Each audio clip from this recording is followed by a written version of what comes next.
I'm in bed with a bit of a travel tummy bug, thinking about what I wanted to talk about this week.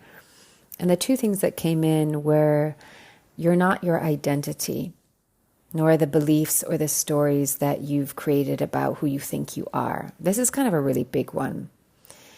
And the second piece that came in was how do we let go of the projection of what we think our life should be, should look like, how it should work out, the plans. I always kind of laugh at this, what's your 5-year, 10-year plan? And makes me think about the saying, how do you make God laugh? You tell him your plans.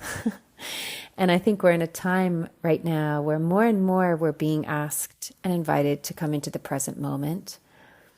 And so this whole idea of having plans, or this whole idea of who we think we should be or what life should be, I think it's really being questioned and deconstructed in a way. So let's dive into that and see where it takes us today.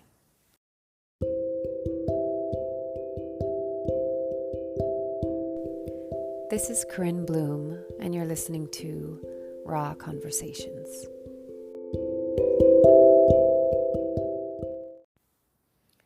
Let's start with you're not your identity, because I think that for some people are like, what do you mean? What do you mean you're not your identity?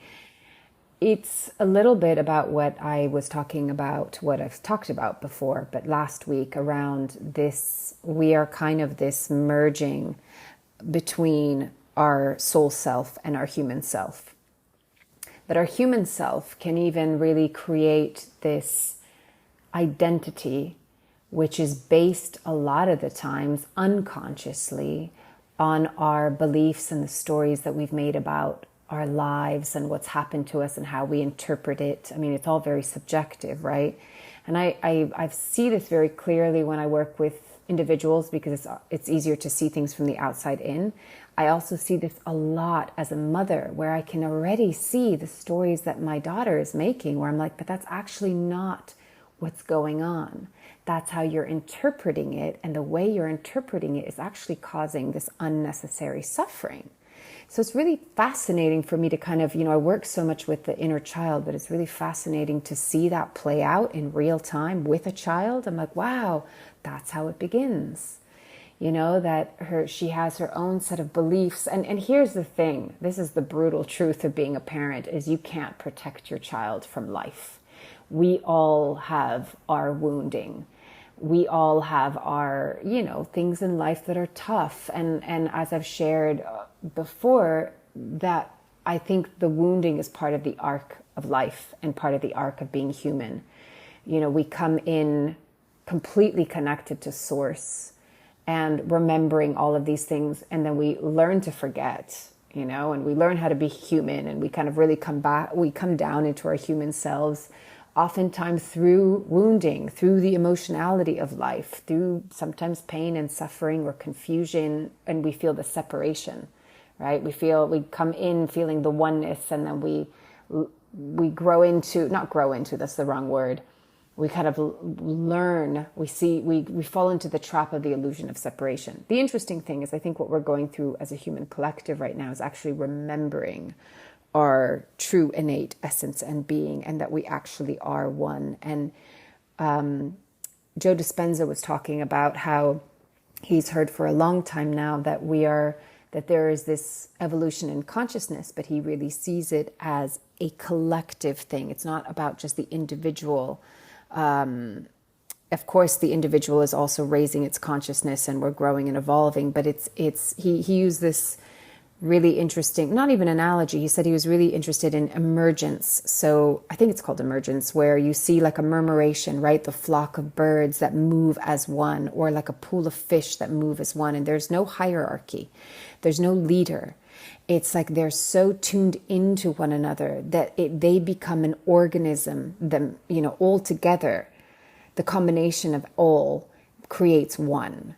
And I think we're no different as human beings. It's like we are drops of the same ocean, but we've learned, or we've fallen for the illusion of separation. And now as we're going through this collective consciousness shift, this frequency shift, we are coming back to the remembrance. It's just that. It's the remembrance that we are one.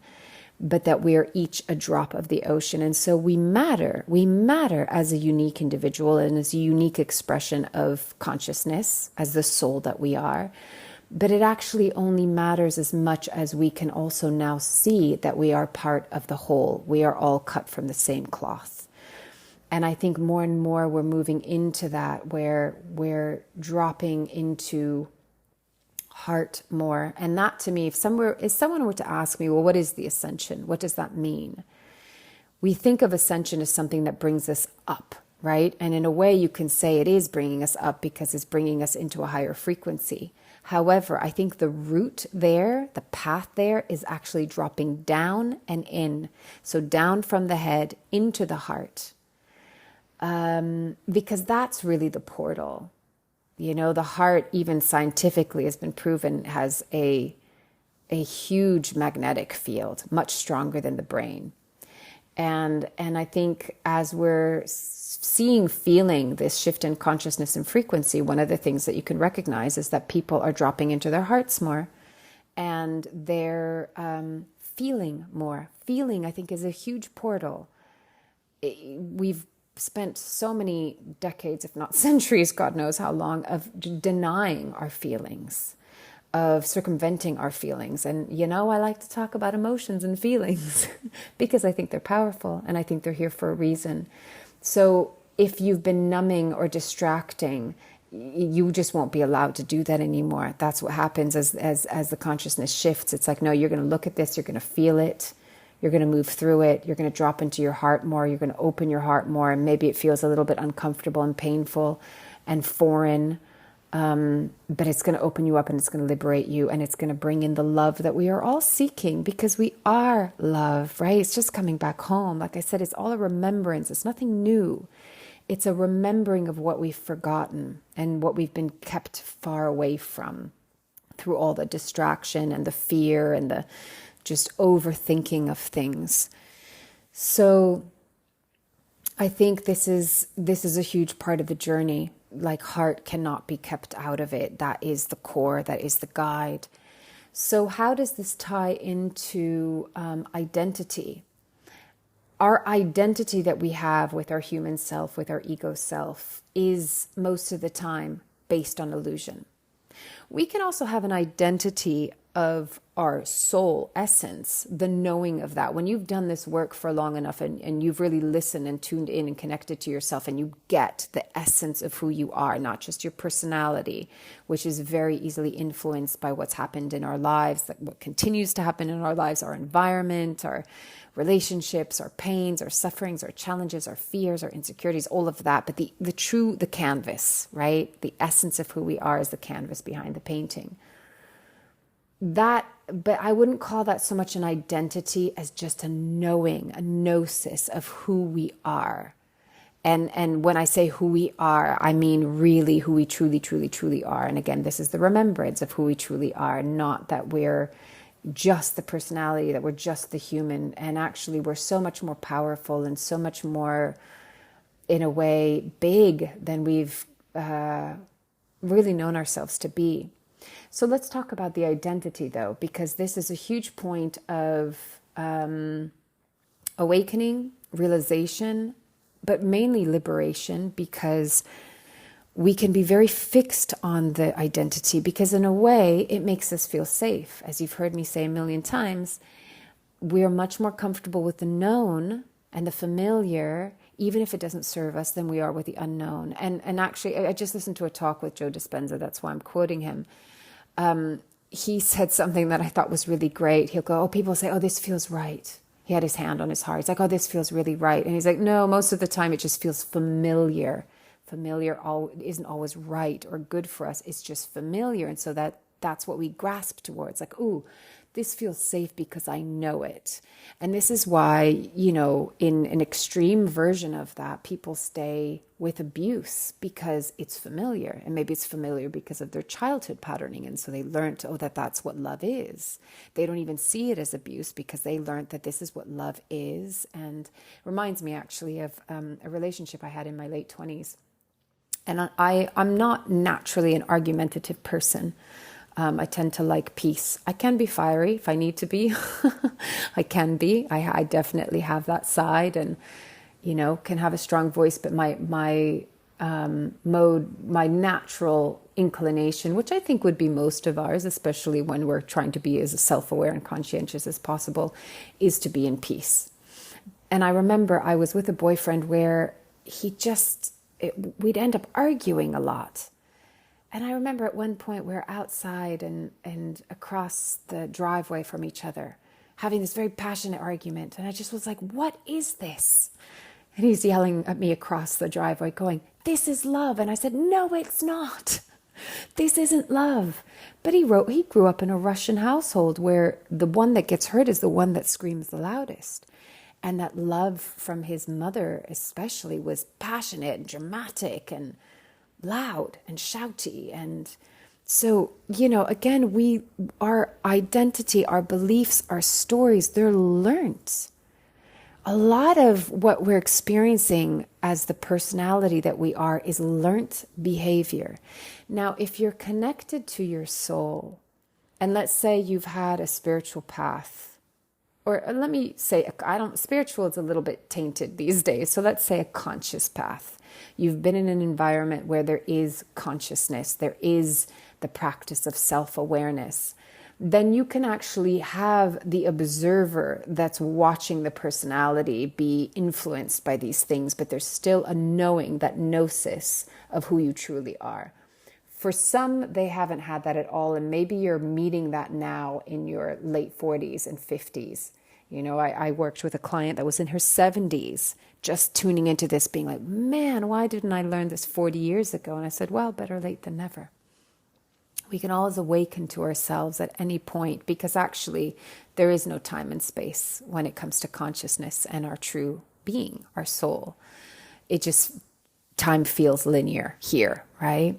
So it's never too late. And as my meditation teacher in my 20s said, Jack Cornfield, you can always begin again.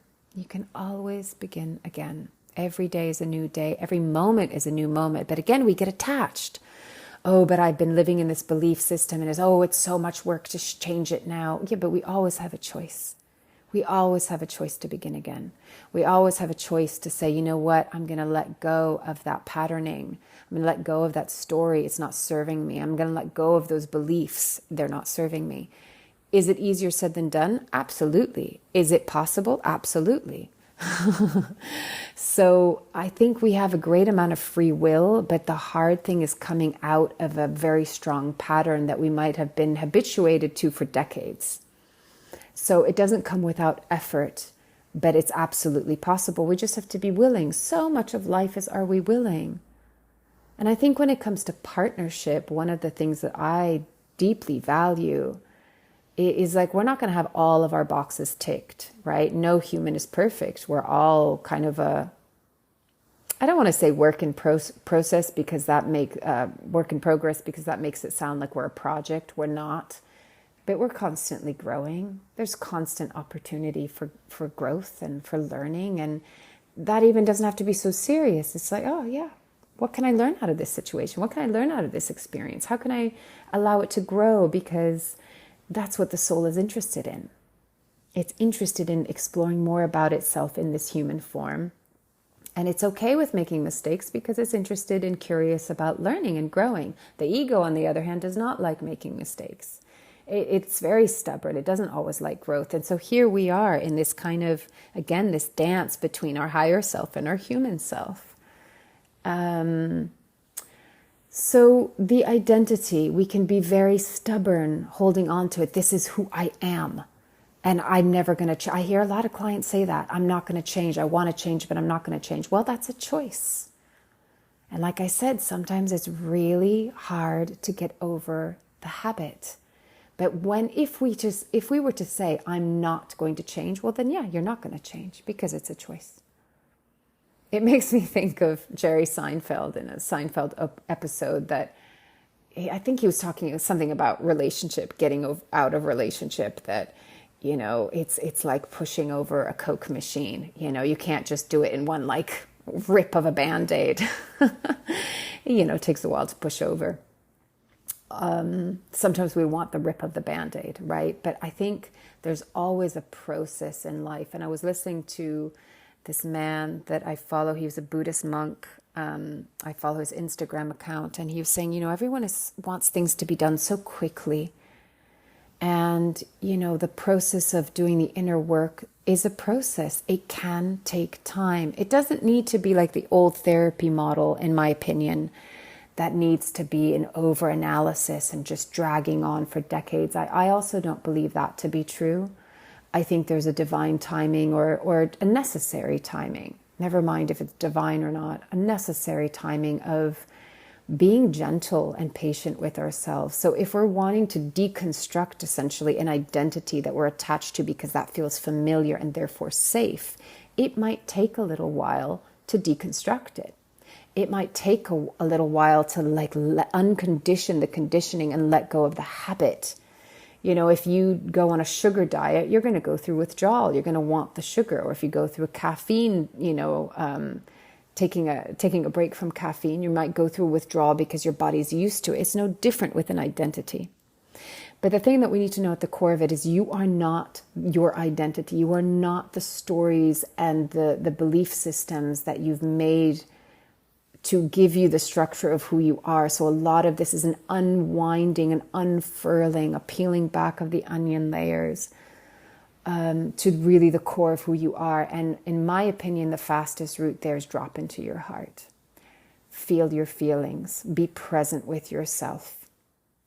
Stay with yourself. Sit with yourself. If you've worked with me, I will say that time and time again. And it might sound repetitive and really annoying, but it is really the way that I've personally learned and observed as the fastest way to get through to return home to who you truly are. So just planting the seed, the invitation is you are not your patterns. You're not even your behaviors. Your behaviors can define who you are. Again, you can get attached to them or they can be very repetitive, but you can change your behavior.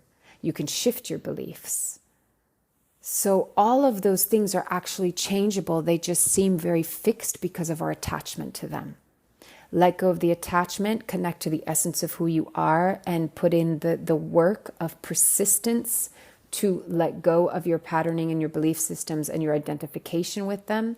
It's the same thing that I say when I'm working with someone and let's say somebody did something and it really affects them. What I will say is that when we become identified with the thing, with the feeling, that's when it gets really painful. If we just go, okay, this is a feeling, it's uncomfortable, maybe it hurts, maybe it scares me, but I'm going to feel it, I'm going to be with it, I'm going to listen to it, what does it need, and I'm going to move through it and let it go. We're not good at letting go. We need to really learn, let go. You don't need to hold on to it. That's the identification. If something is triggering you more than it kind of needs to, it's because you're identified with it. And if you're identified with it, it's because you believe it to be true as a part of your personality or as a part of your insecurity or as part of your fears. Otherwise, things can flow in and out. The feeling can come in, we feel it, and then it moves on like the cloud that passes through the sky. If we're extra triggered, we're taking it personal and we're probably identifying with it. So it sounds scary to the ego of let go of your identity. If you do any kind of plant medicine journey, you're going to confront that.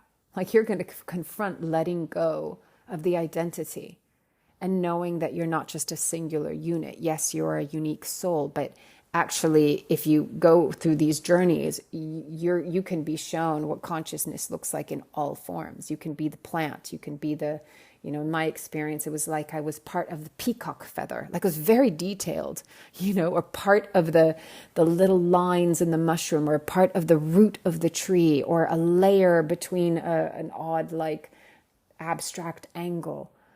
We are everything, simple and complex. I'm really going off on one today, aren't I? So, okay, let's tie this into the projection of what we think our lives should look like. I'm learning again and again and again to just trust, really, truly trust, and let go of what I think life should look like or be like. I have learned this in so many different versions from my 20s thinking about, I'm going to be a professional ballet dancer. I've been told I'm going to be a prima ballerina, then choreographer, then the actress, then the coach, then the author, then all of these things that have kind of been like, you're going to be this. And boy, have I learned to like, let go.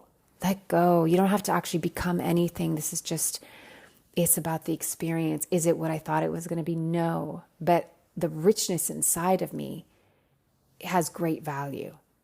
Who I am today and how I could be with myself and my experience has so much more valuable than how to become, famous, or what all of these things were projected onto me or predicted for me.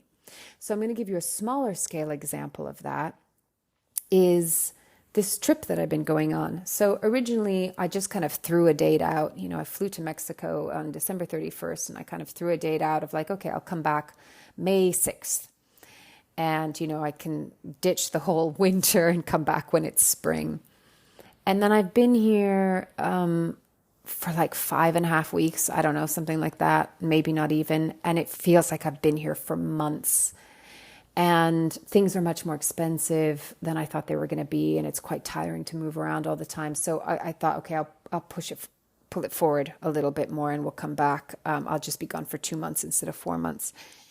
And then I've been sick and just the whole juggling of things. And again, the costs, we decided to come back even sooner. I'm not home yet, but we'll come back sometime in the middle of February. And so I've changed my flight twice now. And I could sit here and go, oh, but that's not what I thought I thought I was going to be here till May. I thought that this and this and this was going to happen. I thought that I would find home. I thought that I would meet my community. I thought that's all projection, right? Maybe that was an intention, but I also thankfully went into it going, let's see where the wind takes me. This is an adventure and we'll see how it all unfolds, and just trusting that, really trusting that. But if I really were to have projected and be like, well, this is what it should look like. Or if I went into any kind of shame that it's like, well, it didn't turn out like that. I'm going back home early, even though I'm not going to be there for an extended period of time. It's a stopgap and I'm just redirecting the adventure in a different direction, which was also something I was curious in. So I'm staying open. I'm taking the signs. I got invited to a wedding in Mallorca. So I thought, okay, I'm being called to go back there. I'm going to explore that place. And if I just keep on, being open to what's calling me, can I trust it? The redirect maybe is important, right? But if I get attached to the identity, to the projection of what I thought it should be and what I thought it should look like, I would create a lot of suffering for myself, because then I'd go into failure. I'd go into shame. I'd go into like, well, how did I do it wrong, right? And this is just an example, but I see it in many different examples of people that I work with, whether it's relationship or work or geographical location or friendship. The projection, the expectation always creates disappointment, because guess what? Life is not what you think it's going to look like. And that's okay. It doesn't need to be the 5 or 10 year plan. That's very linear. That's very masculine. It's very the way society has been run. We're being asked to rebalance, find the equilibrium between the masculine and the feminine. We don't need to do everything logically and linearly. Yes, that's a part of our brain. It's important, but there's a whole other part of our brain that's also hugely important. And the most important thing is the balance and the harmony between the two.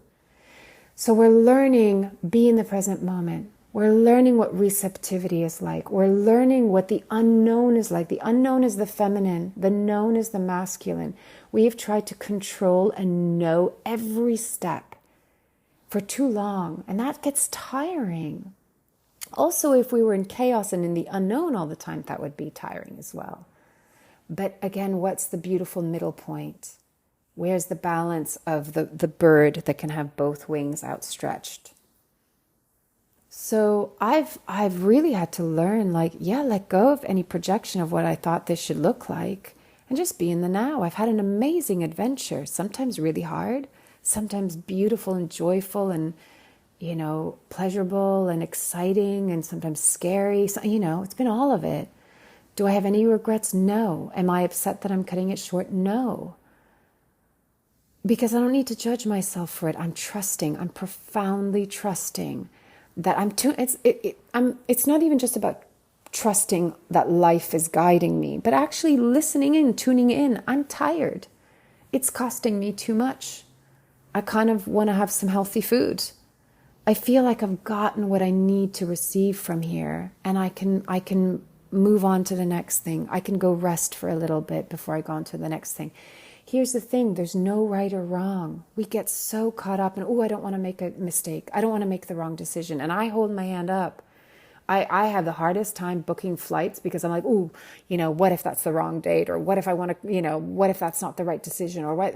I've done that so many times, and I'm really learning, and I'll probably continue to learn it. Let go of this idea of getting it right or getting it wrong or making a mistake. And here's another thing. You can always change it. Sometimes it costs you. Like, has it cost me money to change my flight? Yes. Is it taking a chunk out of my change? Yes. But that's another place of trust. I trust that the money will come back in. But the most important thing is that I listen to what I need. I follow what my heart is asking me. Where it's asking me to go. And one final piece that I want to bring in is that sometimes the path, the way there is a bit of a mind fuck. Sometimes it's overwhelming. This morning it was like juggling so many different options because it's not just me. There's other moving parts. It's the dates here in Mexico where I'm going to stay in Mexico, then the dates in the UK that I'm passing through and staying with a friend, and which flights, then getting back to Italy, then from there to that. It's just so many moving parts. And it wasn't quite fitting, and it was feeling overwhelming and really stressful. And then something switched. There was just a detail that was overseen, and all of a sudden it was like boom, fell into place, and it felt right. It was just, I could feel the breath of expansion. Remember, I've often used this analogy of, are we in a state of tension or are we in a state of relaxation? Are we in a state of expansion or contraction? If we're in tension and contraction, it's probably not right. So wait until the expansion and the relief comes in, the point of relaxation. Then that's the right next step. You don't need to know the next 10 steps. You need to know the right next step. That is what intuition guides us through, is what is the next right step? And then once you've taken that step, what is the next right step? Remember, we want to have the whole picture, but sometimes it comes out dot by dot by dot. This is a connect the dots kind of game. And then the image becomes clear. But what I've learned for myself is the feeling will tell you. The feeling always tells you. And of course, we need to do the awareness work to remember that there can be the false, like, oh, this feels right. Nope, that's just familiar.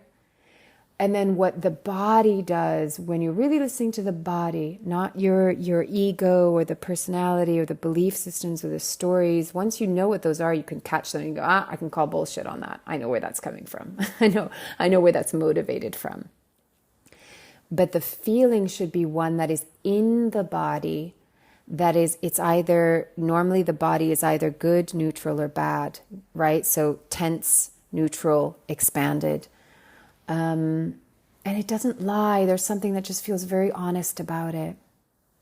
But again, this is part of the self-awareness work, is to be able to articulate and differentiate what's coming from a true place of being and what's coming from the identification, the story, the belief, the trigger, the fear, the insecurity, the attachment. That's why this work is really important. You're giving yourself a map of who you are. You're learning a language of who you are. Once you learn that, you can make the distinction between what's a trigger and what's your truth. So I know that might all sound like a lot, but at its core, the more that you can cultivate self-awareness, drop into your heart and into your body, that is where your compass is. The mind can just, it can take you on so many different stories. It can overwhelm you. It could give you so many options. Drop into your body. Come into your heart center, because that is the most potent energy center in your entire being. You will find more clarity there. And just be with the process, be with the journey. It might take time. There might be moments of discomfort. Include it all, embrace it all, learn from it all, listen to it all, be with it all, love it all. I'm always going to come back to that. Love it all. I hope that's made sense. It's been quite a lot. Maybe went off on many tangents, but hopefully you can get the transmission of it and just let the whole thing digest. Just remember there's no right or wrong. And I think, I forget who was saying this. It was on the podcast that I was listening to, Know Thyself, and the interviewer, oh, forgive me, I don't remember his name, was saying, can we listen with our entire being, not just with our ears, not just see with our eyes, but can we take in this conversation that we're about to have with Joe Dispenza through our entire being? And I think that's what we're learning to do in life. Take away the senses and you have to learn to absorb experience in a very different way. And I think as we're going through this shift in consciousness and frequency ascension, we are learning to be like a living, breathing organism that takes in the experience of existence and life and consciousness through our entire being. We have compartmentalized and segregated ourselves so much. And actually, when you come into that attunement of really listening to yourself, listening to life and trusting it, there is so much beauty and joy to have there, because the simplicity of just being connected to life feels so damn good. And being connected to yourself and your higher self feels so damn good. So that's the invitation today. Tune in, connect to your higher self, strip away the parts that you don't need to be attached and identified with, that aren't serving you anymore. And you will naturally fall into that flow. And remember, flow isn't always fast and forward moving. It can go around bends, it can go slow. But it's okay, as long as you are connected to that current of life, you will be in a state of flow. Anyway, I'll leave it at that. As always, take it or leave it as feels right for you, and loving you from afar.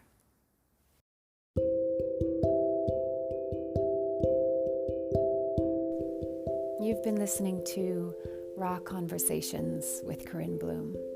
Thanks so much for showing up, listening in, and being a part of the conversation with me.